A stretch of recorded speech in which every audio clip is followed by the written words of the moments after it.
जय श्री कृष्ण दोस्तों। हर हर महादेव। कैसे हैं आप सब? स्वस्थ और सुरक्षित होंगे। दोस्तों, आपने भी कभी देखा ही होगा कि अक्सर अक्सर लोग आपस में यही शिकायत करते दिखते हैं जब भी बातें करते हैं। किसी व्यक्ति से आप बहुत दिनों बाद भी मिलते हैं तो कुछ देर बाद वो अपनी इन्हीं बातों पर आ जाता है कि उनका भाग्य ही खराब चल रहा है। वह बहुत मेहनत करते हैं, कोई बुरा कार्य भी नहीं करते, बुरा कर्म भी नहीं करते, फिर भी उनकी किस्मत उनका साथ नहीं दे रही, उनका भाग्य उनका साथ नहीं दे रहा। इस तरह की परेशानी लोगों के साथ आती रहती है और आपस में वो एक दूसरे से शेयर करते रहते हैं कि हमारा तो भाग्य हमारा साथ नहीं दे रहा। यूँ तो हिंदू शास्त्र में ऐसे कुछ बहुत सारे पूजन पाठ देवी देवता बताए गए हैं जो आपकी सारी समस्याएं, आप उन पूजन करते हैं, अपने इष्ट को मनाते हैं, आपकी बहुत सारी समस्याएं दूर होती हैं। आपकी जो दुर्भाग्य का समय चल रहा है सौभाग्य में बदल जाता है। लेकिन और साथ में ये भी कहा जाता है कि जितनी आप मेहनत करेंगे उसका प्रतिफल आपको मिलेगा। लेकिन कई बार हमें मेहनत का प्रतिफल भी नहीं मिलता और हम अपने इष्ट की पूरी पूजा करते हैं विधि विधान से, फिर भी हमें उसका इतना अनुकूल परिणाम नहीं मिलता। कुछ ऐसे उपाय हैं जिन्हें कर कर आप अपनी जिंदगी के जो कठिन समय चल रहा है उसको बदल सकते हैं, उसमें परिवर्तन ला सकते हैं। दोस्तों, मैंने अपने चैनल पे बहुत सारे ऐसे वीडियो डाल के रखे हैं जिसमें ऐसे उपाय बताए गए हैं जिन्हें आप कर लेते हैं तो जो आपका बुरा समय चल रहा है, कठिन समय चल रहा है, वह भी बदल जाता है। आप आवश्यकता है आपको तो आप उन वीडियो को निकाल के देख सकते हैं। नहीं तो आज मैं अपनी इस वीडियो के माध्यम से ऐसा उपाय बताने जा रही हूँ जिसके लिए आपको कुछ भी वस्तु की आवश्यकता नहीं, कुछ भी चीज़ की आवश्यकता नहीं है, ना पूजन, ना पाठ, ना कुछ भी नहीं, मंत्र भी नहीं। बस एक आसान सा उपाय है जो आपको सुबह उठते से ही बिस्तर पर बैठे बैठे ही करना है। आप जानते ही होंगे, जैसे कहा जाता है कि सुबह जब आप उठते हैं सबसे पहले अपने हथेली के दर्शन करना चाहिए, दोनों हथेलियों को मिला के उनके दर्शन करना चाहिए, क्योंकि उसी में सरस्वती विराजती है, उसी में गोपाल विराजते हैं और उसी में माँ लक्ष्मी विराजती हैं। आप जब सुबह उनके दर्शन करते हैं तो ये मानकर चलिए कि उनकी कृपा पूरे दिन आपके साथ रहती है, पूरा आशीर्वाद आपके साथ पूरे दिन आपके साथ रहता है। ऐसा ही एक उपाय बताने जा रही हूँ। इससे पहले आप इस वीडियो को लाइक करें और यदि आप इस चैनल पर नए हैं, मेरी आवाज़ पहली बार सुन रहे हैं, तो सब्सक्राइब अवश्य कर लें, क्योंकि बहुत सारी ऐसी जानकारियाँ, बहुत सारी ऐसी बातें जो आपके लिए बहुत ज़रूरी हैं इसी चैनल के माध्यम से बताई जाती हैं।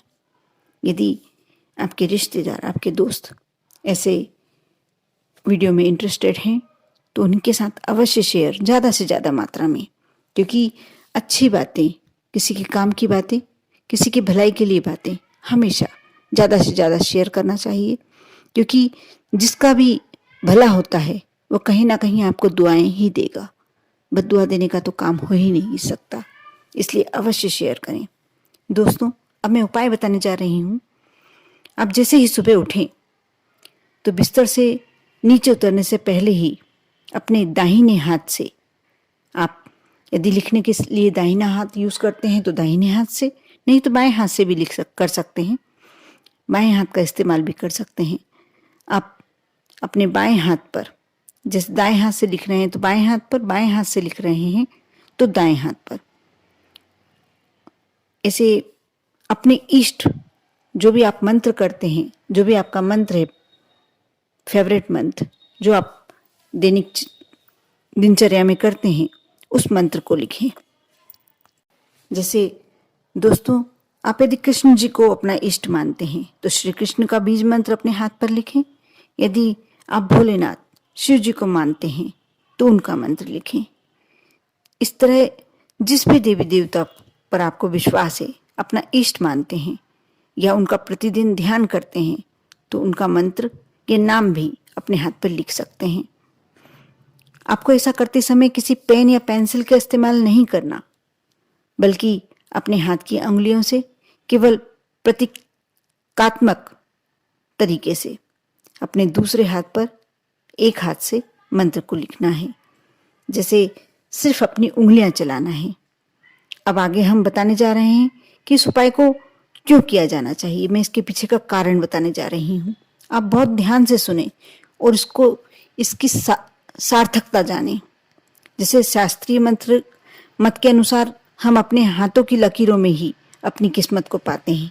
ये तो आप भी जानते ही होंगे कि हमारी लकीरें जो होती हैं वही हमारे भाग्य को इंगित करती हैं। ये लकीरें हमारी किस्मत का लेखा जोखा होती हैं। क्या पाएंगे और क्या गवाएंगे, ये सभी इन्हीं लकीरों में दर्ज है। इसलिए सुबह सुबह पवित्र समय में भगवान का नाम अगर आप इन लकीरों पर लिख दें, इन लकीरों पर आ गया या मंत्र, तो आपकी किस्मत पर उस परमेश्वर का नाम लिख दिया जाएगा। लिखा गया समझो। अब जब ईश्वर स्वयं आपकी किस्मत का हिस्सा बन जाएंगे तो आपके जीवन के आने वाले संकट बिल्कुल दूर हो जाएंगे, अवश्य दूर हो जाएंगे। कोई संकट रहने वाला ही नहीं है। इस काम को करते समय दिल से ईश्वर से प्रार्थना अवश्य करें। ऐसा करने से आपको सुबह सुबह इच्छा शक्ति प्राप्त होगी और पूरा दिन अच्छा गुजरेगा। आप जहाँ भी जिस भी काम के लिए निकलते हैं, जो भी कार्य करना चाहते हैं, जो भी अपना शेड्यूल बनाते हैं, जो भी अपने कार्य के लिए रूपरेखा बनाते हैं, उसमें आपका इष्ट, आपके भगवान आपका साथ देने वाले हैं। आपको दुर्घटनाओं से बचाने वाले हैं, कोई परेशानियों से बचाने वाले हैं, कलह से बचाने वाले हैं, तनाव से बचाने वाले हैं। ये मानकर चलिए कि जैसे हमारा साया हमारा दिन भर साथ नहीं छोड़ता है, उसी तरह हमारे इष्ट भी हमारा साथ नहीं छोड़ेंगे।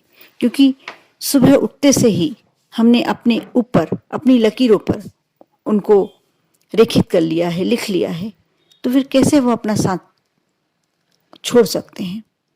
वो आपके साथ हो जाएंगे पूरे 24 घंटे के लिए, आपके साथ किसी भी परेशानियों से आपको बचाने के लिए, किसी भी कठिनाइयों से आपको दूर करने के लिए। आप यदि आर्थिक रूप से कार्य करने निकलते हैं तब भी वह आपके साथ रहेंगे और आपको ज़्यादा से ज़्यादा प्रतिफल मिलने की कोशिश करवाएंगे। यानी आप ये मानकर चलिए कि आपके साथ वह हमेशा रहेंगे। आप विश्वास और श्रद्धा के साथ यदि कार्य करते हैं तो एक बार करने में क्या जाता है, ट्राई करके देखिए। दोस्तों, सिर्फ एक बार ट्राई करके देखिए, क्योंकि करने में क्या जाएगा, कोशिश करने में। और आपको किसी विशेष वस्तु की आपको व्यवस्था भी नहीं करनी। सिर्फ सुबह का 2 मिनट का समय आपको निकाल कर ये कार्य करना है, वह भी उठते से ही। कई लोग बिस्तर पर उठने के बाद 2 मिनट तो विश्राम करते ही हैं बैठे बैठे। आपको उठते समय में ही अपना ये कार्य कर देना है। अपने इष्ट को याद करना है। अपने हाथ से बिना पेन पेंसिल के एक हाथ से दूसरे हाथ पर उनका मंत्र या नाम लिखना है। आप पूरे दिन के लिए उनको अपने साथ रख लीजिए। इस प्रकार आप पर और आपके पूरे परिवार पर आपकी इष्ट की कृपा हमेशा बनी रहे। ओम नमः शिवाय।